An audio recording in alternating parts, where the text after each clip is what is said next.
سلام أحوات انتاينا نسمع زلنا قبل بيزلو سدتنيا تحواتنا بزحلنا ناولنا كاب أفموتنا مليتنا متنا إذا جدا كمان زلنا حجي بحدا شنا بقى بيلو مولو وريشي حدا وجن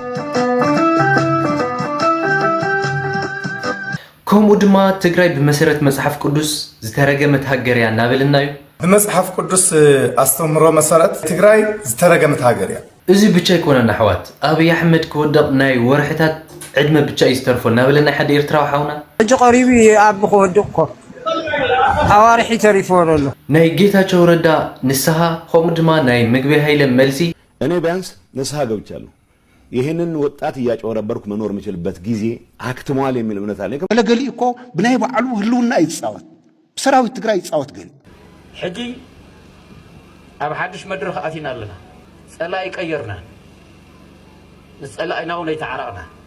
ግን ተሸማግልና እዚአቶምን ካልኦትን ግሬኢና ክሳብ መጨረሻ ምሳይ ክትጸንሑና ተላብኹ ድማ እዚ ምድላው ተተሞችኩም ሰብስክራይብ እና ላይክ እና ገበርኩም አበረታቱን ክብለኩም ይደሊ ሰናይ መከታተል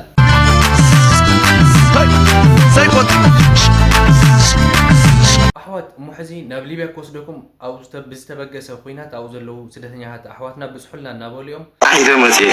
بس حدا عاركي مالك يعني كاب أفموتنا مليتنا متنا إذا جدا كمان زلنا حجي بحدا شنا بقى بيلو مولو وريشي حدا وجن كم زينا زلنا أبريسكنا زلنا لو مليت كمان حيل أملاك كذي كوينون عندنا مالتي يعني صدق ما يعرف جست زرابة زعباي مسارة يكون نزل بابا جل ها صدق ما يعرف صدق ما يعرف وتخلي خاوة بجيز مسحرة حركينه ها وتخلي خاوة لا كل حد صلاه درجة مكاوتسوا إلنا ناوتين أقول له أبي كن كيد تاكسون زخانة تاكسي تطونا بلو نبكال بوتا دحنا كن كيد نقول بقى زخانة تاكسي زري بقى ولا أنت يوم نزل بعدهم أب ريسكيون زري بريحمين بقى زخانة بحال تاكسي بلا كايكلني أي تعملني ندابلي زخيد أحوات سمعوا لهم ديكم زحونا أتي أنا زنوركو جزاسي بحد جزء توقعوا بتأيد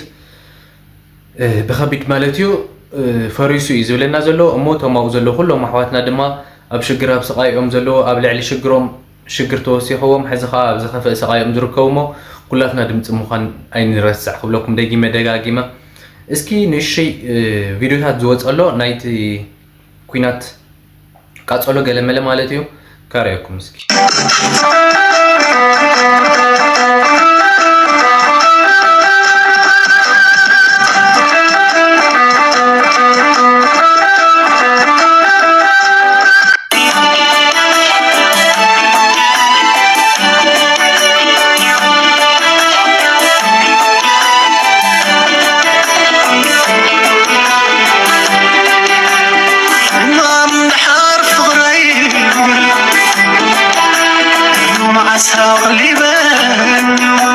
خمس رأخم أيو أب ليبيا ما أخل تريبولي زجات أما خويناتو يزنجرزي زقاصلو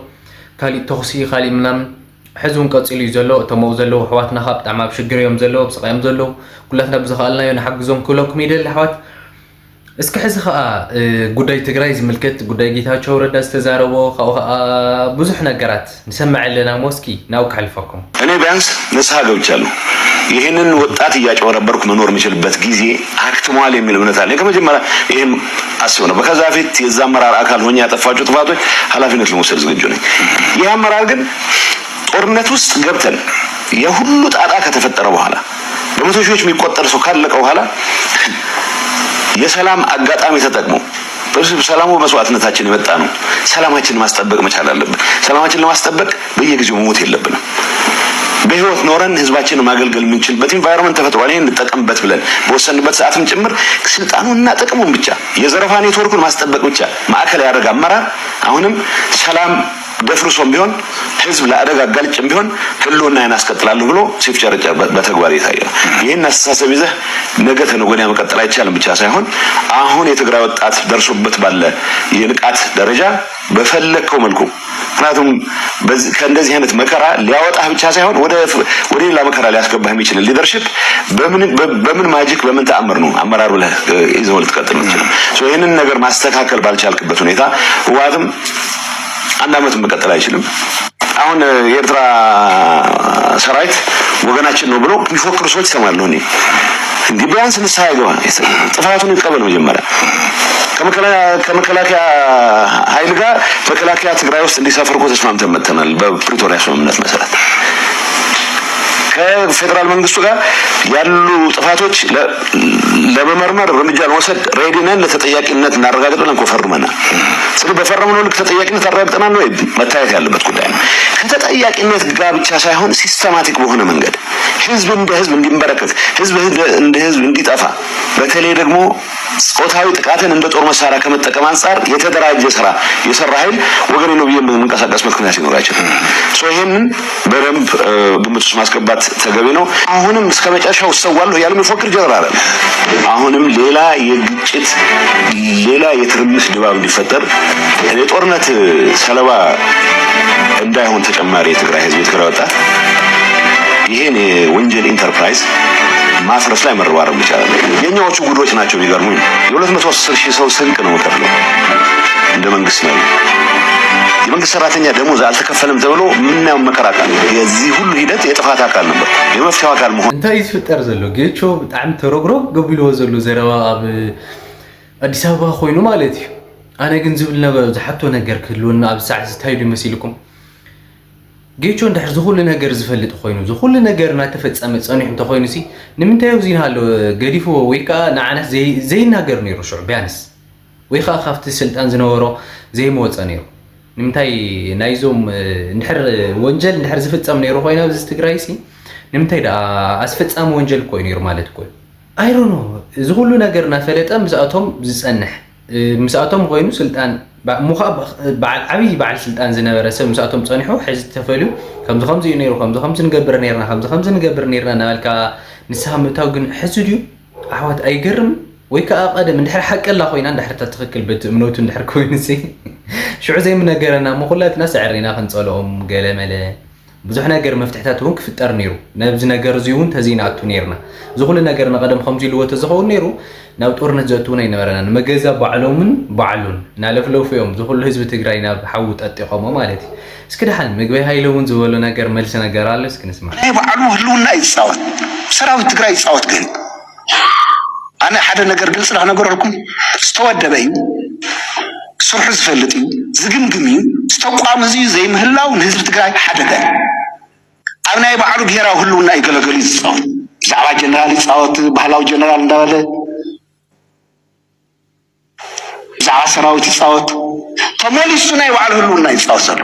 ሓደ ብሄራዊ ተቋም በዓል ሰራዊት ክህልወና ኣሎ ንኩላና እዩ ዝወድእ ነውሰከፍ ገዛ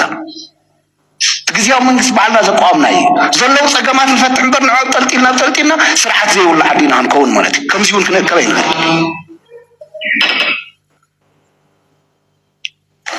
ብዙሓት ብሄራዊ ዝኾኑ ኣሴታት ኣለውና ኣብ ዝሓለፈ እዋን ተቃሊስና ዘምፃናዮም ኣነ ኮ ይገርመኒ ሓደ ግዜ ልዕሊ 60,000 ወጣት ትበኣና ዕድመ ዘሎ ብሳታት ሰባሕታትን ዝነበረ ጅግና ወለድና ሰሰውሉስ ነቲ ዝሓለፈ ቃልሲ ምርጋም ጀሚሩ ገለገለ ይሰብ ኣምንታይ ናደው ኢልና ዳ ንቐፃል እንተይ ሕዚ ንዝገበርናያ መኸተውን ምንሳሕ ጀሚሩ ገሊ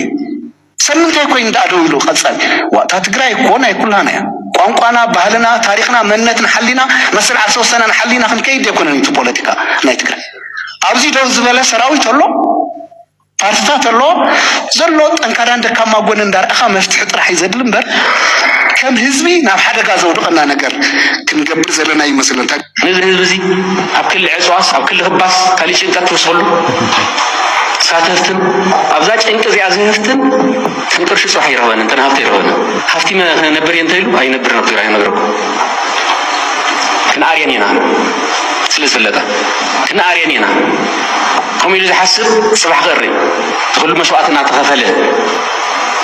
ክንደይ መከራ ሓሊፍና ኣብዚ ኣስከህትም እየ ኣብዚ ኣስከም ዝኾን ቢሊዮነር ኮን እየ ዝብል ዝሓልም ብመከራ ህዝቢ ትግራይ ክሓልፈሉ ኣብያ ናይ ዓለም ዝነብር ጊዜ ኣብያ ክነብር ኣብ ትግራይ ኣይነብራ ምሕሰዶም ነተሓሳሰብ ሕዘይ ነተሓሳሰብ ግን ይንገድፎም ፍለጥ ኣሎ ወርቅ ውስጥ የገባ አሁን ለሀገሪቱ ለትግራይ ነጻነት አሁንም እስከ መጨረሻው እሰዋለሁ ያለ መፈክር ጀነራል ወርቅ ንግድ ነው ያለው ነው መባል ያለበት አዎት እንታይ ዝፍጠር ዘሎ አንተም ሰዓት አንተ ጨኒቅና እኮ ኣብዛ ትግራይ ስታይ ዝፍጠር ዘሎ ብስርኩም መትሐዚውን መጨበጥን እኮ ጨኒቅና ተሓደ ይመጽ ዝርግፍ ይብል ሙኸአ አረ ብቻ በቃ ጨኒቅዎ ህዝብ ትግራይ ሲ ጨኒቅዎ አፍተ ዝነበሮ መከራ ወጽኡ ንሸይ ድኾን ንፋስ ሰላም ነስተማቀሪሉ ተሐሰበሲ ገዲድዎ ናገለዶ ይዝኸድ ዘሎ ኣሕዋት ሙኻ ብመራሕቱ ማለት እዩ ብኸሊ ኣይኮነም ብኩሎም መራሕቱ ተሳቂሉ በቃ ይሳቀሉ ሕዝቡን ናብ ስቃይ ከውትውን በቃ ከምዚ ይብሉ ኣለዉ ኩሎም ብጣዕሚ ከቢድ ብጣዕሚ ኣሕዋት እስኪ ድሓን ሕዚ ከዓ ሓደ ሓውና እኒኦ እስኪ ዝብሎ ነገር ኣሎ ኣብይ ኣሕመድ ክወደቕ ወርሕታት ይቐሪቦ ዝብል ሓውና እኒኦ ዝሞ ንስማዕ أسمر أنا بس كوينة خدانة مرة عندي أنا زي كل غابن كد. فتيرن كحجي عاديس كتحمل سها ولا دحلا كتحمل سها تيدا أفرو لريس. أفكار كحسان كينو. ناتين ديو كحمل سوا ناتين نبرتاي كوي جندباي كوي. تتيم جد نفر زيا سبيكا حدا مسخا نفر.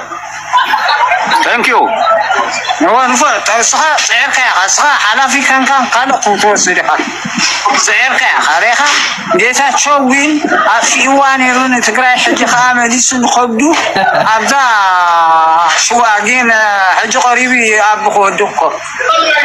أوارحي تريفورلو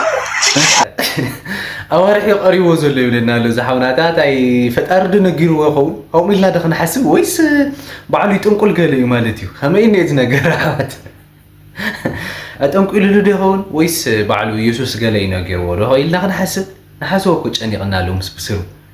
أوارحي قريبو لنا لو موها أرر هدقو زا خمسة أمسكاس نجارات تزق دفني شيء تتقرفو ناس لسه بلنا نيرون إيش شيء سلامنا أبقى مرخونا سكده حن نقص الحزقة رنجرا نغيركا شبوط أبكا أسيركا أبتفي ديلاتا ناقص أخوتي مستسألس كمزي بقى أنبسا هوي مسلقو كم يكون مخرة تزي سمعك هذا المقرأي مخرة كان بناب نايتميتن ناي مؤزفتن أكبابا أنزل برزل نزل تقرأيتين انتهي الخي أسيو حالفولو زبقا جوا حزب خمسو إذا هاجر زيا هاجر سماعتا حذري جداني حجي أبانا بسحا في شرارة فولو بحر حدش نقر انتهالي حدش صلاة انتهالي زنبا ربي بحري زز مثل حلمو كويسي أنا بنفسي كبيجو دلوية بحسي دلوية من تيرترا إذا هاجر زيا هاجر حلالاتيا هاجر سواتي حذر لنا إذا هدري معايت رايكون بدكايون حذر لكم لله زلا بزلو سالي قاتلهم قالوا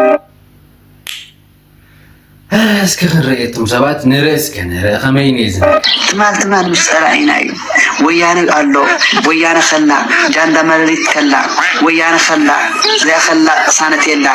إذا رقمتي كدامتنا أمريكا خلا سنة يلا نبالرس كلمة كاس هاي حافظ لهم أنا صندوق كبراني صندوق أي كبراني ذي كبرها صلاتين كم يجر كأسين كان وياني حوات كخي كتبهم شويان وهكذا تايدا مو تسألي سسوا خسر دعم خمي كيرو فرق بال خينو زوجنا خينو كنت محاونا حنجدو بهاللومو ياو حنجدو زي كونس برجت نمتايدا خمس جيركم صلاتنا يوميلكم خمس جيركم هندي عملت مولو سويكم نعم بال حسوا ينبر سلام ايدلن مالتيكو انا حوات بزغ تردولو اسكي حزق احد حونا كعفر مرحتي ناب إيرترا آتيوم يولنا لهم وسك نسمعيو عفر ناب إيرترا حلفت آتيوم مالو سبب السلطان يزولكم سبب السلطان حلفتي حلف إيزومو لتوم صوم زنوبو تاراتات إيزو ناب إيرترا آتيوم مالو كلمي بقتمال تايلكم يري شدشت آتيوم يلكم يري شدشت لعفر مسحلا فيهم آتيوم يلكم يري لومي عسرت تشعبتي آتيوم مالو اتوقوسا خولي آتيوم مالو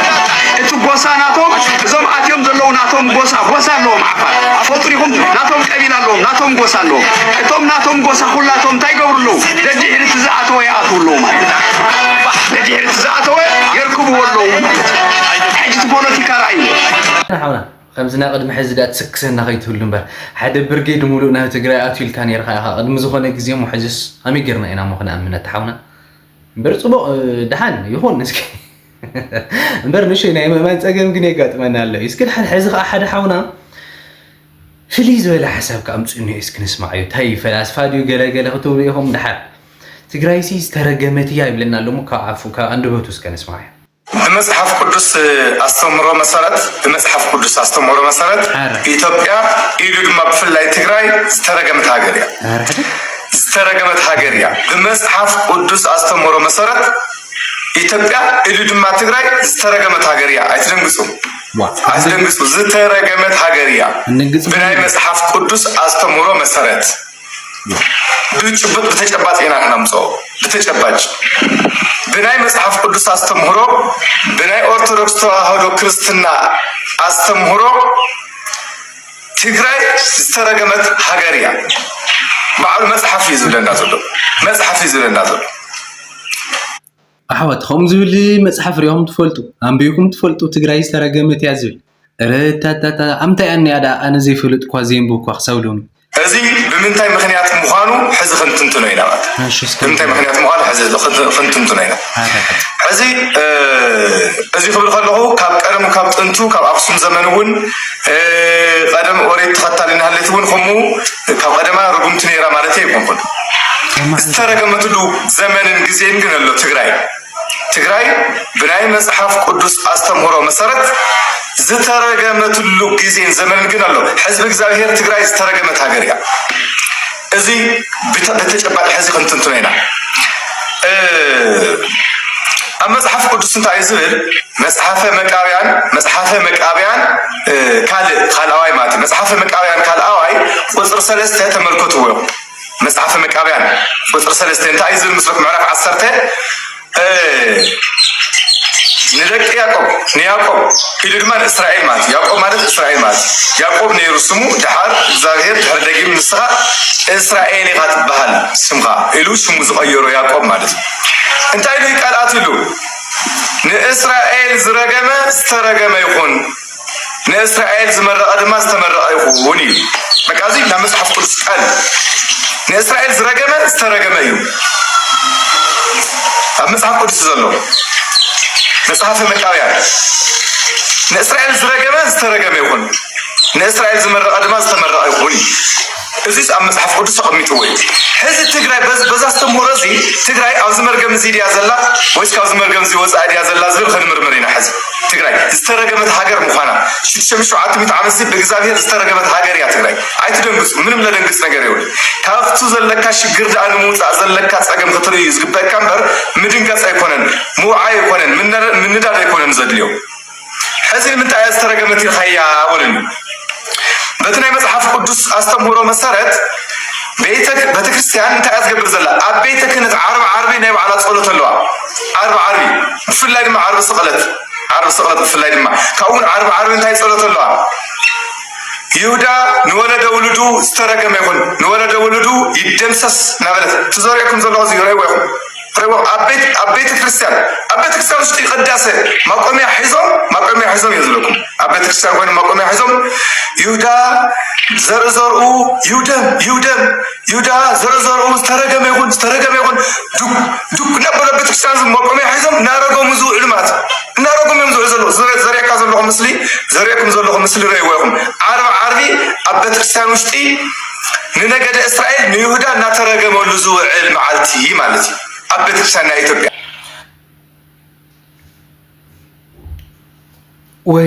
ወይ ጉድ አንተ ሓደርናሲ ዘይንሰምዖ ነገር እኮ የለን ኣሕዋት ከመይ ሰሚዕኹም ከመይ ሪኢኹም ዝሓውና ዝበሎ ነገር ትግራይ ዝተረገመት ሃገር እያ ኢልኩም ተኣምንሉ ዶ መጽሐፍ ቅዱስ ከም ኣዝብለና ኣሎ ይብለ ኣሎ እንታይ እዩ ኣብ ምንታይ እያ ዘላ እዛ መጽሐፍ ቅዱስ ዘንበባ ሰብ ኣሎ ዶ ኣሕዋት ፕሊዝ ተሃሊእኹም ባ ኮሜንት ኣቕምጡለይ ክፈልጣ ስለ ዝደለኹ እየ ኣብ ምንታይ ከም ዘላ ከመይ ከም ዝኾነት ንእሽተይ ኣቕምጡለይ እሞ ንእሽተይ ከይደ ከዓ ጨረፍ ኣቢለ ከንብባ እሞ ንካልኦት ክጥይቐላ ንዝፈልጡ ሰባት ዝሓውና ግን እንታይ እዩ ደኣ እሞ እንድዒ زغل عمتات أب طورنت أو خوينات خنقمتسي ناتو مرقم دد أخون هم دخون دأت محوات ويس زحونا أين وعلى يرجو تاي اللي خنحسوا زنا جرزي بتشان دعي خبيجني أمو نعهم حتى أمي تقولكم إني أخو زي أسكي تعينت حساب لكم أو كومنت أمي طلع حوات بليز تصبيكمي أمون لو ما تنورنا مدلو بزازي من لو حوات إزمد لو تموتشكم دما سبسكرايب لنا لايك لنا جوركم أبرهات وعنخو لكم يدلي أتوم قبلي بيت ساقيهم زي ساقي زلوا حواتنا دما دمت مخان كين رسحوا لكم يدل لما جرشا أنت سسنا يجن كله نعخمي من نيلكم سلام